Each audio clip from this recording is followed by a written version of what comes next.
when I know you're not around.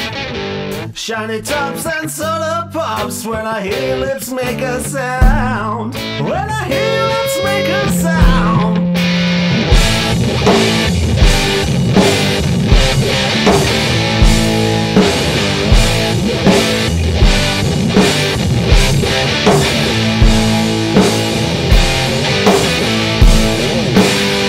You can hear a piano fall, you can hear me coming down the hall. If I could just hear your pretty voice, I don't think I'd need to see it all.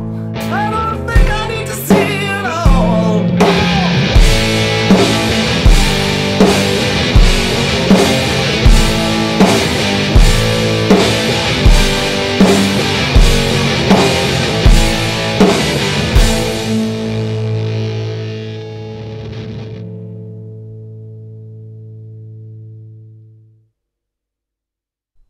Hey all, welcome to Circle Tone, and today it is the mighty White Stripes with Jack White. I've gone a bit different. I actually have a pedal right here. Pretty much everybody knows now that he uses a big muff, but I want to concentrate on some of the stuff that is kind of overlooked sometimes. The whammy, which he also uses for bass, you know, like Seven Nation Army. But I wanted to go into a little bit of detail about some of the stuff that you may not know that he uses. So let's get straight to it. And thanks to DayNAge pedals, there's a link below to his site. It's a USA manufacturer that reached out to me, and I'm using one of their, it's a big muff style pedal, and it sounds great. That's what I use. I also boosted it with an MXR micro amp. Now, some people that are familiar with his rig, some of his roadies said that the micro amp is usually always on. So I use that in conjunction with the DayNAge, what's it called? It's called the Gold Medal. I put it up against my Tone Wicker Big Muff, and I noticed that the DayNAge pedal was a little bit more responsive, and it still sounded like a big muff, but it sounded like it had more, I could make out the notes a little bit better, at the expense of it wasn't quite as fuzzed out. So it's more of a control. It reminded me of like a cross between a big muff, more of a big muff, but with a bit of a rat in there as well. It's really cool. So it's got this like mid switch on there, a mid range switch, which works really well, especially for this, because you could hear everything ring. So that's it. I think what goes under the radar a little bit is the MXR micro amp, and also the fact that he uses 10-inch speakers in a 6x10. So you have 6 10-inch speakers. So I used an Alnico 12 on here. He also uses a Fender Twin Reverb with 12s. So he mixes the two, and he has them all on 10, with the volume at least on 10. I actually used kind of a cross between the two. I used a Vox AC30 clone with an Alnico Blue speaker. So I think I got, even though, you know, the guitars that you would have used would have had more vintage pickups than these are just general humbuckers. It's a nice Eastwood airline guitar, and to be honest, this thing would not stay in tune. I've demoed one of the guitars from these guys before, and it's not a slam dunk. This one, you know, when I bend, it cuts out a little bit. And I tried to set it up and I couldn't figure it out. But the biggest tuning aspect is actually the strings pinch inside the nut. So every time I would do something with this, or if I would bend, the string would often stick in here. So this guitar, to be honest, wasn't that great. I have turned it into a good guitar now, you know, after setup, and I really did struggle with this. But the key for me was using this stuff, Big Ben's nut sauce, and that helped me out. But what they need to do on this is, at least if they're going to use this nut, use slightly skinnier strings, just slightly, and I think then it'll slide through the groove okay. But this was pretty frustrating to use, to be honest. It's the Twin Tone by Eastwood.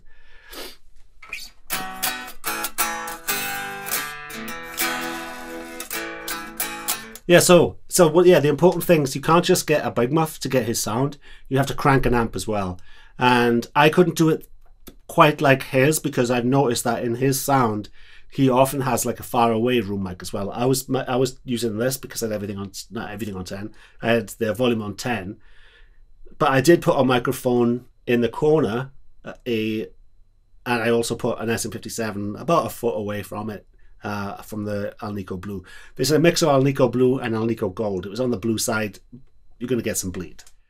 So speaking of volume, here's a quote from Jack White. "The Silvertone is really rare," says White. "It took me 5 years to find it, and now I have 2. The Silvertone gives me the crunch, and the crunch that comes from those 6 Jensen speakers is amazing, and the Twin gives me the reverb." Fender Twin. "I've run both amps all the way up. I used to get upset because of that theory from the sound guys that you know, and they say turn it down on stage and we'll pump you through the monitors. He doesn't trust that. I need my amps pointed at me full blast. That's a weakness of mine, but I have to have it. I mean, it's just me and Meg up there, so the guitar has to be strong." They recorded Elephant in a studio in London called Toe Rag Studios, and they talk about getting in at the right time. I think it was 1991, and back then, nobody cared about vintage gear. Everything was about, you know, SSL, digital this, DAWs and the rest of it. Nobody cared about old Neve consoles. Nobody cared about tape. They were all, you know, trying to get on the digital bandwagon. But this studio kind of was built around the old tape, around the old Neves, around the old consoles, around the old compressors. And for him to get in that early, where the prices were like next, you know, he couldn't give away the LA compressors and things like that. So Toe Rag Studios, the guy that recorded them, Jack White's setup was kept relatively straightforward. Other than the previously mentioned K Hollybody guitar, White's main axe for the album was a 1964 JB Hutto Rezo Glass LN guitar. The guitar was often plugged into a Fender Twin reverb or a Silvertone combo, mic'd with a Shure and AKG dynamic mics, each amp usually having its own track. He said mostly the 2 pedals involved were the Big Muff Pi and also the Whammy WH4. So that did the dun, dun, dun, dun, dun, dun, dun. That's not a bass guitar, that's the regular guitar with the whammy in front of it. So yeah, the main guitars that I used to use, there was a K6533 archtop hollow body with a single K cheese grater single coil pickup and the neck pickup only. Amp, the Sears Silvertone 1485. It's a 2-channel, usually uses channel 2, volumes on 6, bass on 5, treble on 7, reverb and tremolo off. And the cabinet is the Silvertone 1485 6x10 with Jensen C10Q ceramic speakers, the big part of the sound. He's also been known to use a POG effects, and his strings generally they're 10 to 46s, similar to what I use. But I just wanted to put a little bit of emphasis on volume. He pretty much manipulates volume, stage gain, to get crazy feedback and all sorts of great effects. And thanks to my patrons of tone. We've had a few patrons recently. We're trying to get to number 100 on the Valhalla sausage meter. We have Jake M, we have Alexander P, we have Kane K, we have Benjamin R, we have Aaron K, and we have Gail H. You guys are legends. Thanks a lot to Richard P and Co. Keeping these speakers flapping. And lots of stuff, good stuff coming up. I'm going to be doing a demo with the ex-Voivod bass player, has his own pedal out. So that'll be a Fat Strings Friday where I go over the blower bass pedal. Absolute beast of a pedal. And also I've got a Does It Doom, my Does It Doom series. I'm going to have to change the name to it because there's a famous channel now called Does It Doom. At the time I did search Does It Doom, nothing popped up. So I'm not sure if he changed his channel name. Just a coincidence, you know. But instead of Does It Doom, I'm going to call it Fuzz Wars. And that's going to be the, because I've actually used a Fuzz War pedal, but I'm going to call the series Fuzz Wars in the future. And there's a couple of nice surprises coming up with the Fuzz Wars.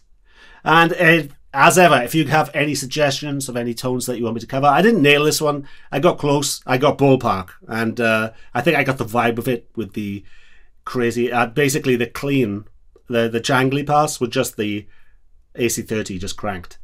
If you want to see my mic position, stuff like that, check out my Instagram.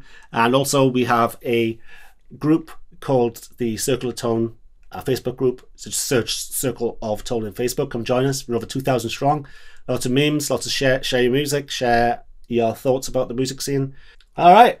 Yeah, good times, man. I love these pedals. Thank you, DayNAge, for sending me these pedals.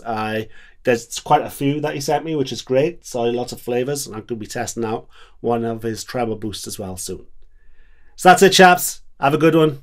Circle of Tone.